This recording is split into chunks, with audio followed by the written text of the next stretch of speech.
Отец наш Небесный, Господь, мы славим Тебя, превозносим Тебя. Semavi atamız, Rəbbimiz, biz ucaldırıq səni, səni izzətləndiririk. Так много всего происходит, Господь, в этом mире. Bugünkü dünyada o qədər çox şeylər baş verir ki. И мы даже не знаем, Господь, что будет дальше.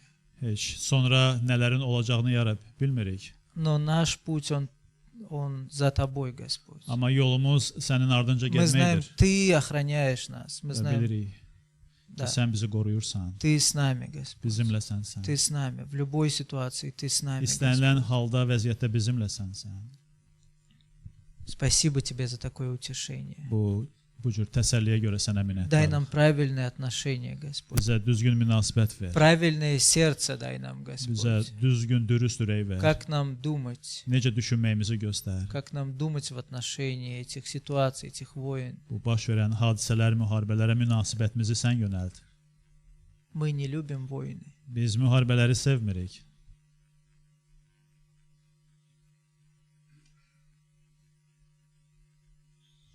Дай нам правильные мысли в отношении будущего, Господи.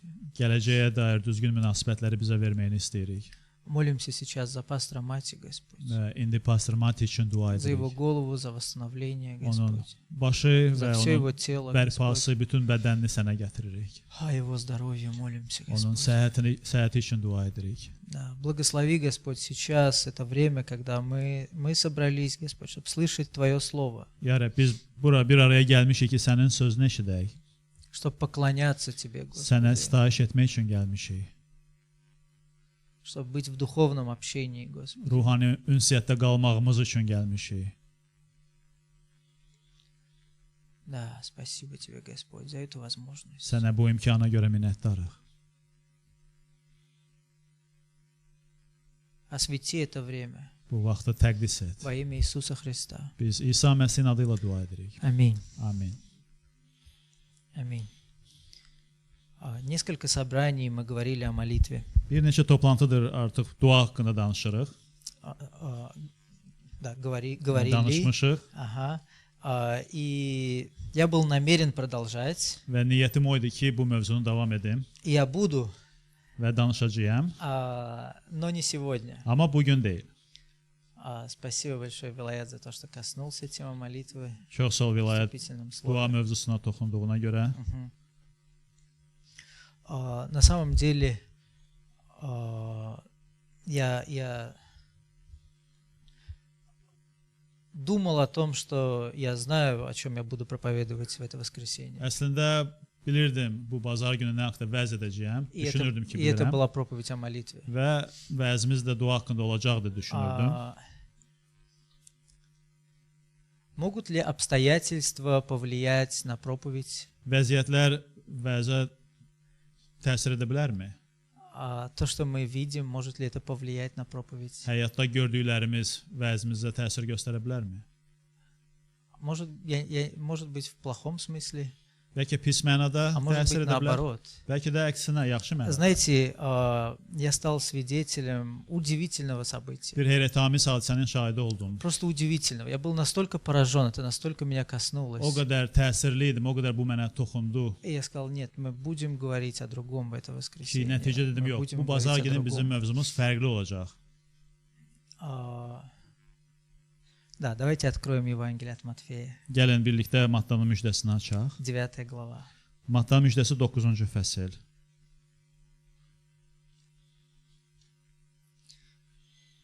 Мы прочитаем с 9 стиха. 9-cu fəslin 9-cu bəndindən oxuyacağıq. Проходя оттуда, Иисус увидел человека, сидящего у сбора пошлин по имени Матфея, и говорит ему: «Следуй за мной». И он встал и последовал за ним. İsa oradan keçəndə vergi yığılan yerdə oturan Matta adlı bir adamı görüb ona dedi: "Ardımca gəl." O da durub İsa'nın ardıcı getdi. Окей, из какого Евангелия мы прочитали? Hansı müjdədən biz bunu oxuduq? Евангелие от Матфея. Mattanın müjdəsindən. Ага. Иисус кому сказал: «Следуй за мной»? Və ardımca gəl sözlərini İsa kimə dedi? Матфея. Yenə də Mattaya dedi. Интересно, Матфей здесь рассказывает. Маралдыки- Матфей здесь рассказывает Matta, как он начал следовать за Иисусом Христом. Matta burada nəql edir, özü haqqında necə o İsa'nın ardıcı getdi. И когда Иисус возлежал в доме, многие мытари и грешники пришли и возлегли с Ним и учениками Его. İsa evdə süfrəyə oturanda bir çox vergi yığanlarla günahkarlar gəlib, onunla və şagirdləri ilə birlikdə oturdular. Итак, Иисус пришел домой, и многие мытари и грешники возлегли с Ним. Deməli oxuyuruq ki, İsa bir evə girir və orada bir çox vergi yığan və günahkarlar onun yanında oturdular. Кем был Матфей? Matta kim idi? Он был мытарем. Bəli, o vergi yığan idi.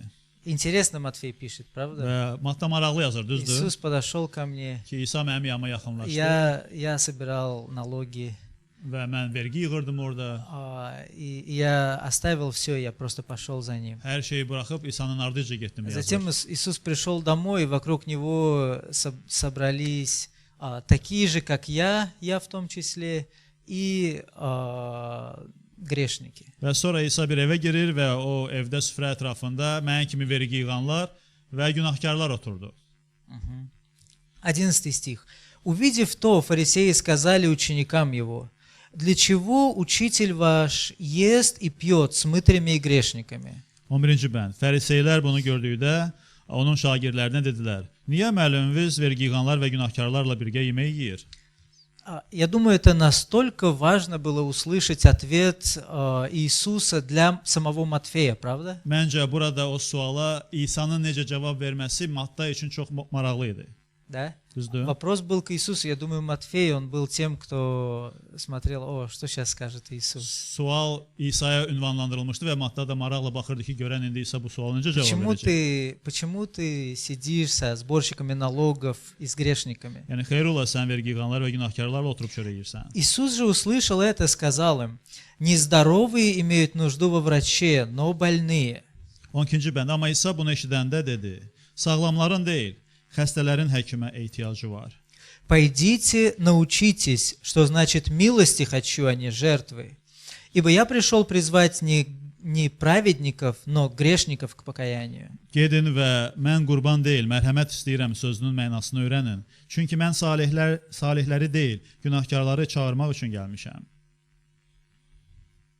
Я пришел призвать грешников. Mən günahkarları çağırmaq Я üçün пришел к gəlmişəm. грешникам. Mən günahkarların Я yanına пришел к gəlmişəm. грешникам. Günahkarların yanına.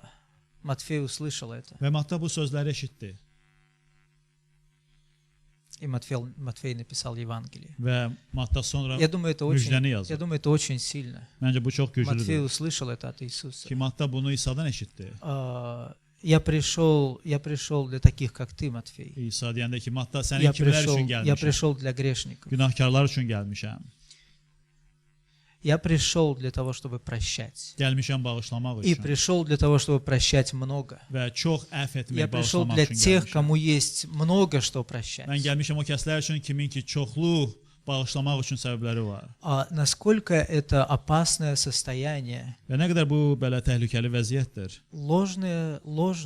ложные чувства Yanlış hisslər, своей праведности. öz salihliyinin yanlış hissləri, Ложное чувство своей праведности. öz deməli səhv hisslər salihliyin barədə.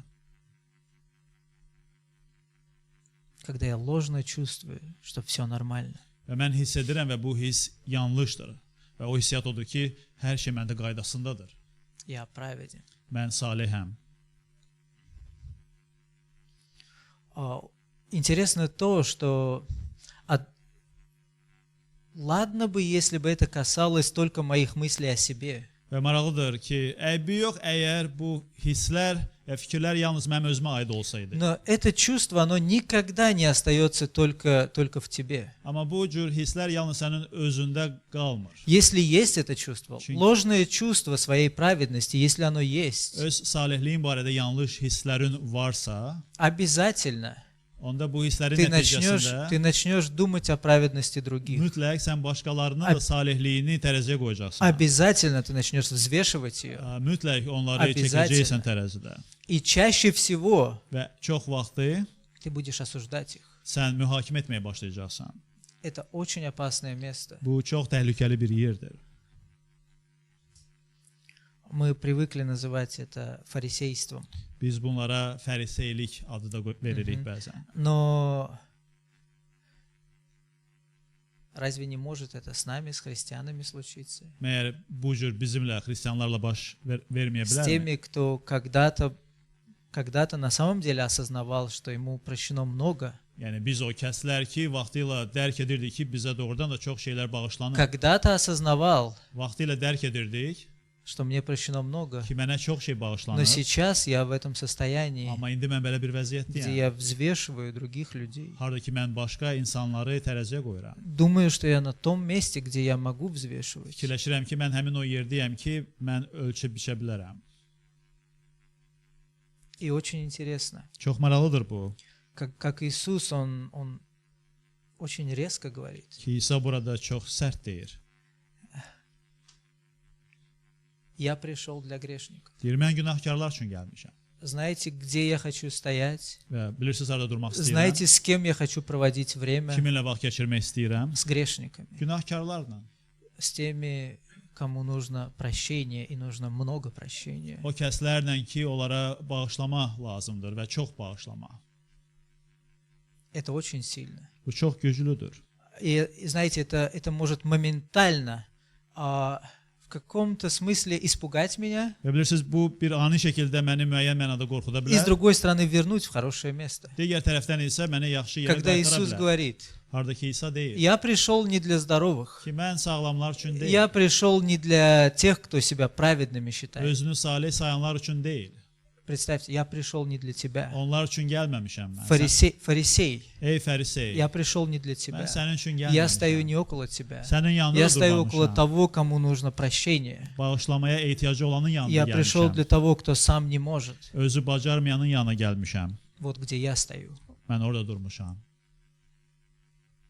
И я тотчас могу отозваться и сказать, да, я здесь. Və mən o saatda Это hay я. verib deyə bilərəm ki, bəli, Это- bəli, ya Rəbb, mən Это buradayam. я, кому нужно прощение. Bağışlama mənə Это я, lazımdır. да, Ehtiyaclıyam. Господь. Bəli, bəli. Я не хочу уходить с этого места. O yerdən uzaqlaşmaq istəmirəm.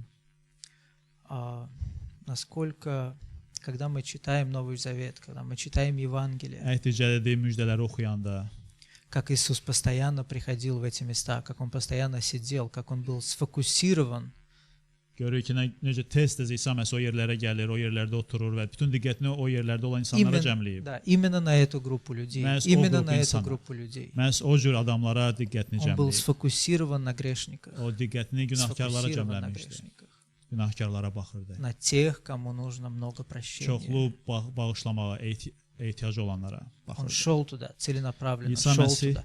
məqsəd yönlü olaraq Его orada gedirdi. сердце, оно там, Onun ürəyi o adamlarla idi. оно возле грешников. Günahkarların yanında idi. А как насчет Ветхого Завета? Bəs əhd əthiqdə necə olub?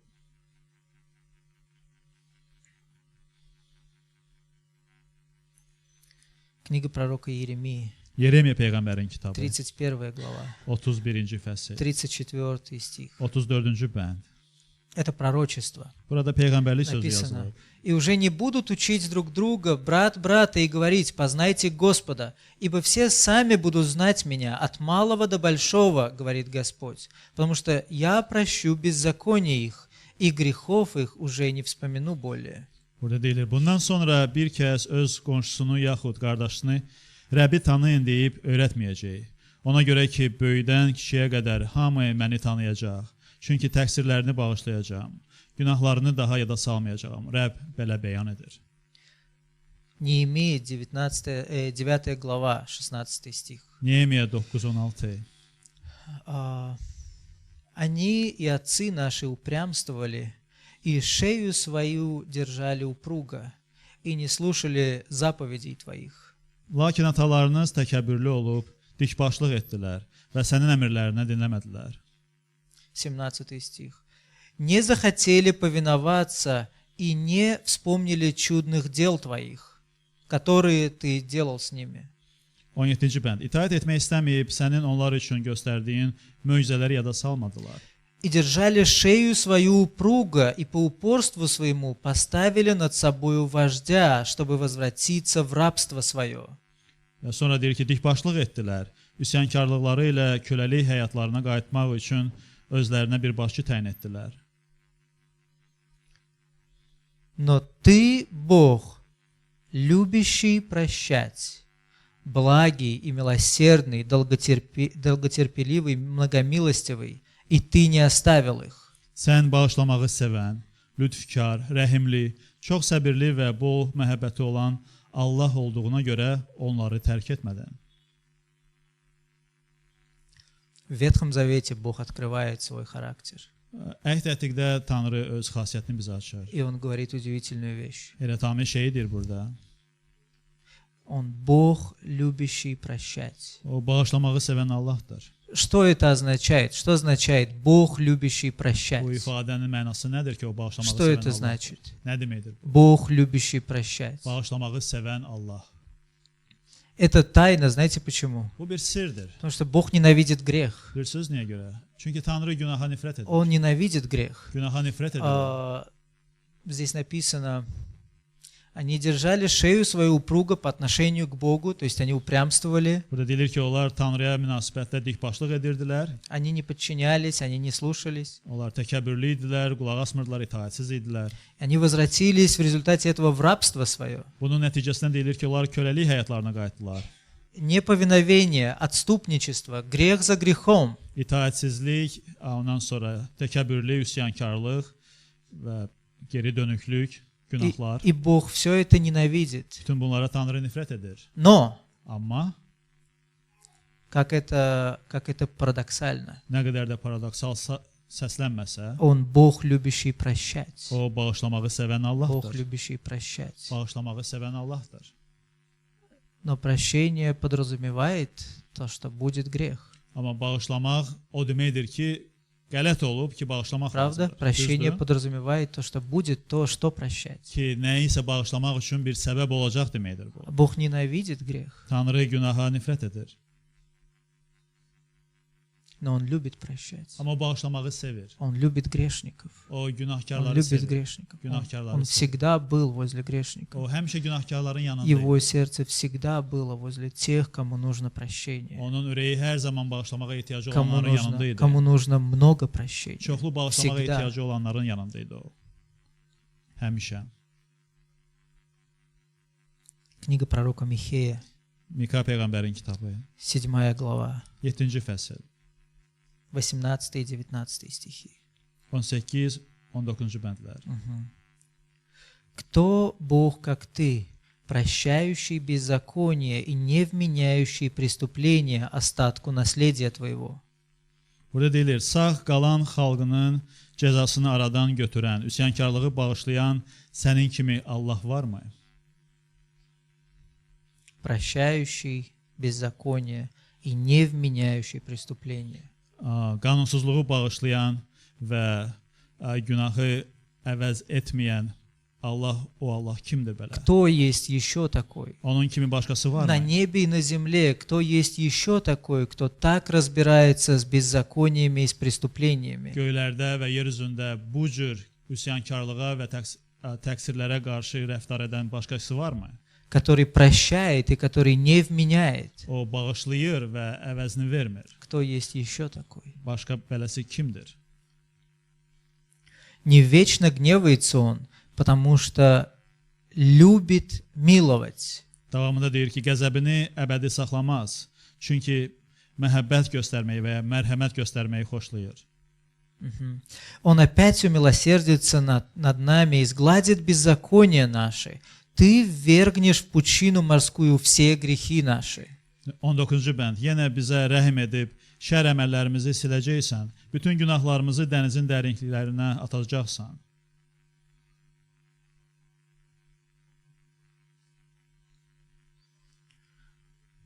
Божье отношение по отношению к нашим грехам. Bizim günahlarımıza dair Allahın Как Он münasibəti. разбирается с ними. Necə günahlarımızı çözür o burada. Он опять умилосердится. O yenə də mərhəmət göstərəcək deyilir. Опять умилосердится. Yenə də Еще раз mərhəmət. умилосердится. Он изгладит беззаконие наше. Qanunsuzluqlarımızı düzəldəcək, həll edəcək. Ты ввергнешь в пучину морскую все gрехи наши. Bütün günahlarımızı dənizin dərinliklərinə atacaqsan deyilir.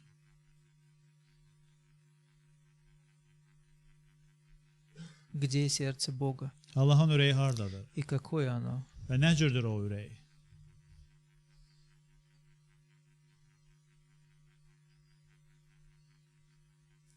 Оно с теми, кто понимает. Allahın ürəyi onu anlayanlardandır. С теми, кто понимает свою греховность. Öz günahkarlığını başa düşənlərlədir.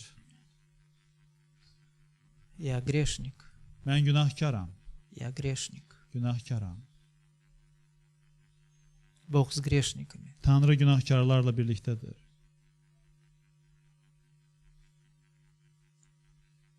И Он говорит, я разберусь с этим, я разберусь со грехом. Və deyir, mən bu məsələni, günah məsələsini həll edəcəyəm. А вот сколько еще мы можем прочитать стихов Daha çox bəndlər oxuya bilərik. о том, как Бог говорит, что Он забудет наши грехи, Və o bəndlərdə Tanrı deyir ki, o günahlarımızı unudacaq. что Он изгладит, O günahlarımızı siləcək. не вспомнит. Ya da salmayacaq bir daha günahlarımızı. Почему? Niyə?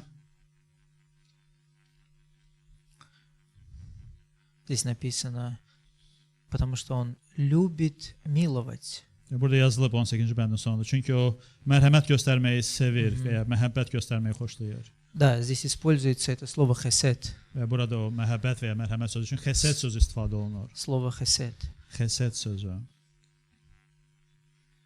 Как оно стоит, как оно стоит рядом с другим словом? Necə o söz başqa bir sözün yanında dura bilər?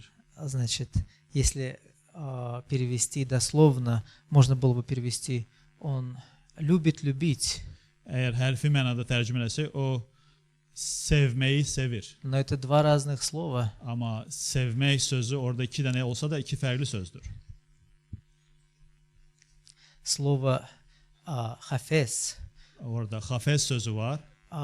это когда я настолько сильно желаю чего-то, Bu mənim nəyisə çox böyük arzu ilə istəməyimi настолько göstərir. сильно люблю это, Çox xoşladığımı что я göstərən bir sözdür. просто получаю от этого огромное Ki наслаждение. o şeyi istədiyimdən böyük zövq alıram. Я получаю от этого огромное наслаждение. Böyük zövq alıram onu И Бог istədiyimdən. говорит, Бог использует это слово, Он получает огромное наслаждение Və Tanrı burada bu sözü istifadə edərək deyir ki, o böyük zövq alır. от проявления своего хесед, Öz xəsədini göstərməyi от ilə, того, что Он милует, başqalarına от rəhm того, что Он göstərməyi ilə, любит, başqalarını от sevməyi того, ilə, что Он dает благодать. başqalarına lütf verməyi ilə zövq alır.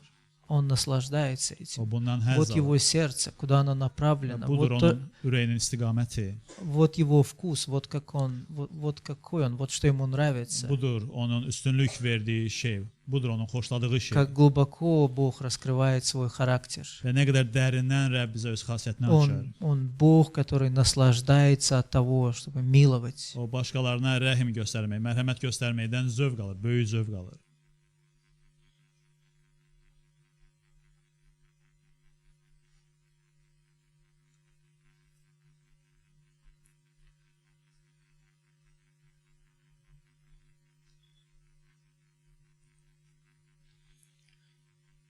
Да, это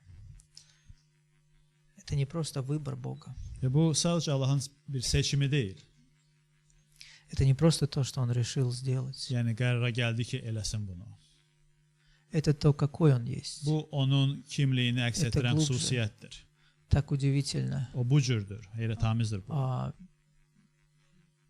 Библия говорит нам не только о том, что Бог делает, Müqəddəs kitab bizə yalnız Tanrının nə etdiyini bəhs etmir. но также и о том, какой Он. Amma eləcə də bizə Tanrının kim olduğunu Какой göstərir. Бог, как Он мыслит, как Он O чувствует. kimdir, nə düşünür, nəyi hiss edir. Как много вещей мы не понимаем. Çox şeyləri biz başa düşməliyik. Даже когда мы вообще говорим Бог, Hətta Allah sözünü deyəndə belə, как много вещей мы не понимаем. hələ də çox şeyi başa düşmürük. Но это черта его характера. Amma bu onun xasiyyətinin bir Именно эта cizgisidir. черта его характера, которую он нам открыл Harda ki o bizə bunu açır и открывал на протяжении всех və писаний. bütün müqəddəs yazılar boyunca bizə açıb o cizgini. Именно эта черта, Məhz bu xasiyyətin она cizgisi. захватила нас, правда? O bizi özünə alıb. Именно из-за Точно. этой черты его характера мы приняли когда-то Мэс. Библию, его сына, мы приняли все, что предлагает его слово. Xasiyyətin bu cizgisinə görə biz vaxtilə müqəddəs kitabı qəbul etdik, Tanrının oğlunu qəbul etdik Мы не və orada понимали yazılanları многого, qəbul etdik. правда? Мы не понимали многого. Çox şeyləri başa düşmürdük. Когда нам благовествовали, когда нам говорили о Троице, Bizə xoş xəbəri danışanda kimsə, üçlükdən о danışanda том, kimsə, кто такой Отец, кто такой Сын, кто такой Дух Святой, yəni ata, oğul, müqəddəs ruhun kim olduğunu izah о eləyəndə каких-то bizə, доктринах, hansısa doktrinləri bizə başa о том, salanda как все kimsə, должно быть, о порядках и правилах. hər şeylərin necə olması, qaydaları, qanunları kimsə bizə izah eləyən Мы vaxtlarda, многого не o понимали. vaxt biz çox şey başa О том, düşmürdük. кто такие ангелы, кто такие Yani- бесы, кто такой дьявол. Mələklərin kim olduğunu, cinlərin və ya iblisin kim olduğunu Мы başa многого не düşmürdük. понимали. Biz çox şey bilmirdik. Но когда мы услышали, Amma eşidəndə когда мы услышали это сердце, ki bax bu ürəyin sədalarını это eşidəndə, сердце Бога, Allahın ürəyini eşidəndə, его это отношение, onun bu cür münasibətini как Бог görəndə, говорит, я пришел, Tanrı deyir, я пришел для того, чтобы миловать, я Кимэн? пришел для того, чтобы прощать, rəhim göstərmək üçün, bağışlamaq üçün gəlmişəm. я пришел для того, чтобы оправдать грешников. Gəlmişəm ki, günahkarlara bəraət qazandıram. И этого хватило, правда? Və bu söz bizə yetərli oldu, Этого düzdür? хватило для того, чтобы мы пришли. Ki biz onun yanına gələk. Этого хватило для того, чтобы мы сделали серьезнейший выбор в нашей Bu жизни. söz bizim üçün yetərli oldu ki, həyatımızda olduqca vacib qərarı çıxardaq. Затем мы узнаем больше и больше. Sonra biz daha və daha çox öyrənirik. Но Amma Библия также говорит, Bibliya bizə eləcə də bunu как deyir. вы приняли Иисуса Христа, так и ходите в Нем. Necə ki İsa Məsihi qəbul etmisiniz, o cürdə onda gəzin, yaşayın. Что это означает? Bu nə deməkdir? Есть много всего, Yəni çoxlu şeylər var ətrafda. но есть именно то, что относится к нам. Amma məhz bizə aid olan şeylər də var. То, о чем Бог говорит яснее всего и в первую очередь. Tanrının hər şeydən daha aydın və ilk növbədə bizə ötürdüyü şeylər var. Это Его сердце любви. Bu da onun məhəbbət ürəyidir. Это то, что Он любит миловать. Bu da onun mərhəmət göstərməyi sevməsidir. Я не хочу это терять. Və mən bunu itirmək istəmirəm. Нет, я хочу держаться за это крепче всего. Xeyr, mən bundan hər şeydən Вот daha какого çox yapışmaq Boga istəyirəm. Tanrının kimliyindən.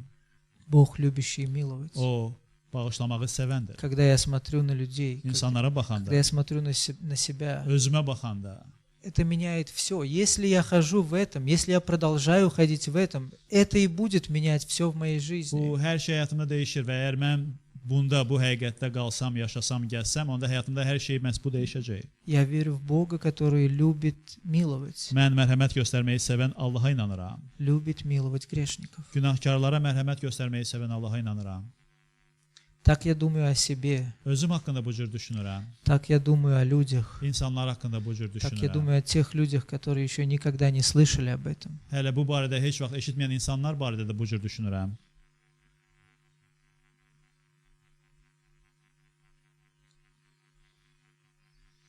И я прошу Бога, Və Allahdan istəyirəm bunu. этот взгляд, Иисус, это фокусировка Твоя. Ki Rəbb İsa, sənin bax bu cür baxışın, bu cür diqqəti cəmləməyin. То, как Ты просто был среди этих людей. Sənin nə cür o insanların içində olmağın. Я хочу этого. Mən də bunu istəyirəm, ya Rəbb. Этот взгляд на грешников. Bu günahkarlara olan bu cür И baxışı. смотреть так. Və bu cür baxmaq istəyirəm. Просто смотреть так на людей. Sadəcə insanlara bu Как cür Павел baxmaq istəyirəm. говорил. Nə vaxt Tanrı bunu deyib? Павел говорил. Bunu Paul deyib. Как Павел говорил, немного из нас мудрых. Paul deyib ki, aramızda müdrik insan Да, çox deyil немного из нас mудрых избрал Господь. və Rəbb müdrikləri seçməyib. Это очень интересно. Çox maraqlıdır bu. Когда мы думаем о себе, Özümüz haqqında как мы fikirləşəndə. думаем, Ki, bəs mən necə fikirləşirəm? как мы о себе думаем. Özümüz barədə necə fikirləşirik? Немного из нас mудрых избрал Aramızda Господь. müdrik yoxdur, çox yoxdur. Он избрал немудрое, Və Tanrı müdrik olmayanı seçdi чтобы посрамить мудрое. ki, dünyanın müdriklərini Он встал с məğlub грешниками, etsin. он встал со слабыми. O günahkarların, zəiflərin yanında durdu.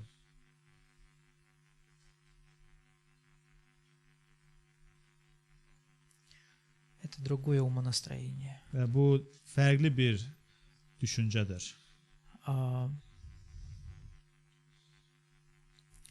И сегодня мы будем принимать вечерю Господню. Bu gün biz birlikdə Rəbbin şam süfrəsində iştirak edəcəyik.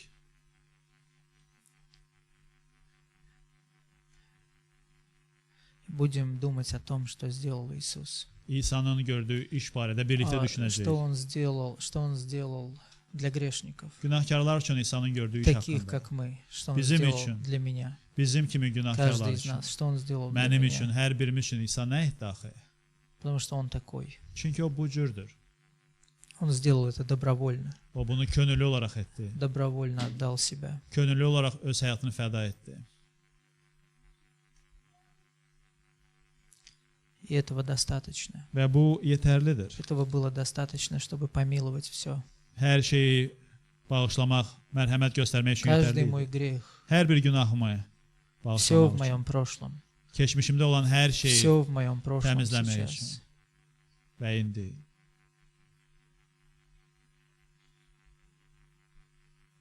Он хочет изгладить, Он хочет простить. Ему O нравится это. silmək Prosto istəyir думайте günahımızı. об этом. Bağışlamaq istəyir. O xoşlayır bunu Ему etməkdən. нравится это. Düşünün bunu. O bundan zövq Прощать alır. грехи. Günahkarları Ему bağışlamaqdan zövq нравится alır это. Rəbb. Миловать. Mərhəmət göstərmək. Ему нравится это давать новую жизнь. Xoşlayır. Onun xoşuna gəlir yeni həyat versin Ему bizə. нравится это начинать новую главу в жизни людей. İnsanların həyatını yeni fəslə Ему qədəm basır. нравится это развязывать узлы в нашей жизни. Yeni fəsil açmaq, həyatımızdakı Ему нравится это давать благодать.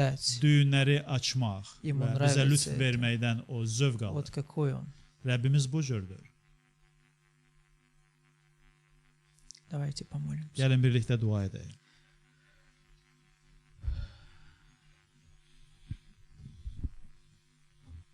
Да, Отец наш Небесный, Господь, спасибо Тебе. Minnətdarıq sənə, səmavi atamız, Rəbbimiz.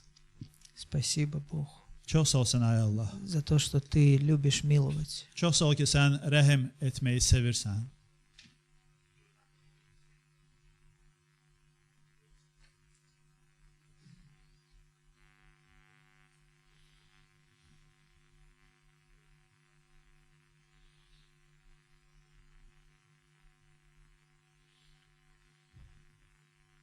Если кто-то из тех, кто слушал это послание, никогда раньше не принимал Иисуса Христа в свое сердце, Əgər siz bu vəzi eşitdinizsə və ürəyinizə İsa Məsih ilə heç vaxt Rəbbiniz kimi qəbul etməmisinizsə, скажите в своем сердце: onda öz ürəyinizdə bunu deyin. Бог, я верю в Тебя. Deyin Allaha, ay Allah, mən sənə inanıram. Я услышал сегодня это послание, и я верю, что Ты хочешь меня помиловать. Bu sözü bugün eşitdim və inanıram ki, sən məni bağışlamaq istəyirsən. Я верю, что Ты послал своего Сына Иисуса Христа, Ay Allah, inanıram ki, sən öz oğlunu İsa Məsihi göndərmisən. который также прожил свою жизнь с грешниками, İnanıram ki, İsa Məsih yer üzündə günahkarlarla birlikdə yaşadı, но прожил безгрешно. amma günahsız həyat yaşadı. И затем пошел на крест и умер на кресте, Və sonra da çarmıxa qaldırılıb orada öldü. чтобы я был прощен или прощена. Öldü ki, mən bağışlanam.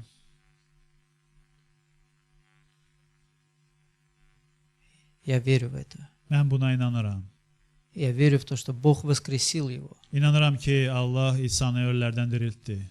Я верю в то, что Бог воскресит и меня в İnanıram последний день. ki, Rəbb məni də bir gün dirildəcək ölülərdən. Я верю в это. Mən buna inanıram. И скажите аминь. Və ürəyinizdə duadan sonra amin deyin. Да, Господь. Bəli, ya Rəbb.